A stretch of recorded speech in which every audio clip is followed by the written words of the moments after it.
Carol, bom, primeiro, quando você lê esse currículo, o pessoal fala: caramba, o cara faz tanta coisa, são 24 anos de carreira. Se a gente faz um pouquinho cada ano, dá esse texto bacana. Espero que todo mundo aqui que nos acompanha, que goste, né, que admire a área, daqui a 20 anos tenha um currículo parecido. Eu, lá atrás, ah, tudo começou com a ajuda de um colega de faculdade. Eu não estudava finanças, eu estudava administração pública. Eu estava prestando concurso público, um colega de faculdade me convidou para ajudar num trabalho dele. Ele que tinha estudado comigo estava trabalhando numa consultoria de valuation, de análise de empresas, e tinha um histórico com ele. Eu tinha feito já 2 faculdades com ele, sempre que a gente fez trabalho junto, nossos trabalhos eram nota 10, porque eu escrevia bem e ele era o cara das planilhas.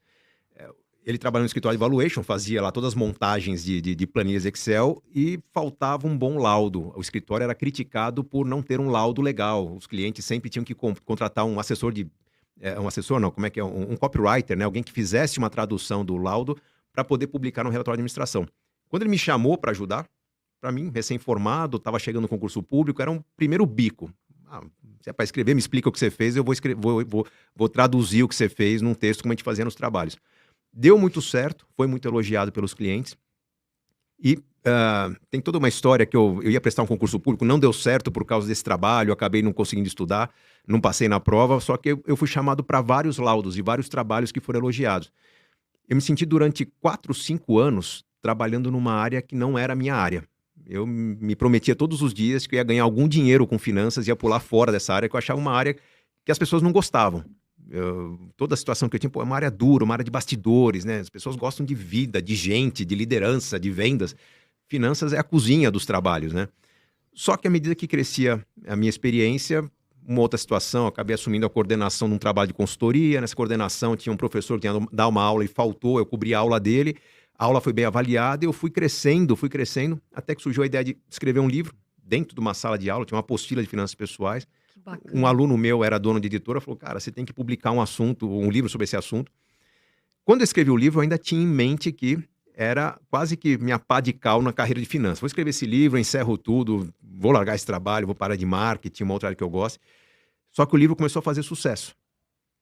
E foi numa fase de transição na minha carreira, eu morei um tempo fora do Brasil. Quando eu voltei, o livro já estava vendendo bem, a editora falou: cara, escreve um segundo livro. E foi nesse segundo livro que a carreira decolou. Eu tinha escrito Dinheiro, Os Segredos de Quem Tem em 2002, voltei do Canadá em 2004, escrevi Casais Inteligentes Enriquecem Juntos. Que esse daí é o mais É vendido, o né? mais vendido. Tem hoje 3 milhões de livros vendidos, é quase 1.600.000 só do Casais Inteligentes. E até hoje é o meu livro que mais vende. E quando eu escrevi Casais Inteligentes, eu tinha a sensação de que, poxa, se eu não sou especialista na área, mas querem que eu escreva sobre esse assunto, deixa eu fazer um livro bem completo, que a pessoa leia e não venha procurar o consultor, porque o consultor vai estar trabalhando em outra área. Eu fiz um livro para resolver a vida das pessoas. E esse livro, timidamente, foi oferecido ao mercado lá com uma impressão inicial de 2.000 exemplares, começou a vender, vender, vender, crescer sem parar. Depois de um ano, entrou na lista dos mais vendidos. E quando ele entrou na lista dos mais vendidos, eu vi que era um caminho meio sem volta.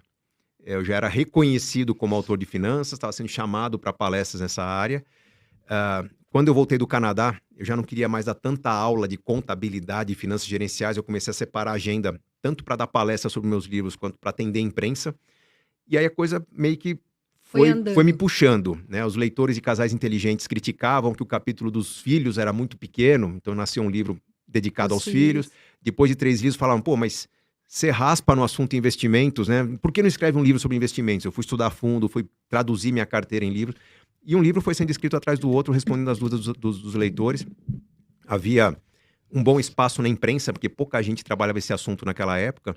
E, por eu estar na imprensa, quando começaram a surgir os eventos ligados à expansão do mercado financeiro, lá por volta de 2003 teve aquele projeto A Bolsa Vai Até Você, né, da Bolsa de Valores, tentando incentivar a renda variável.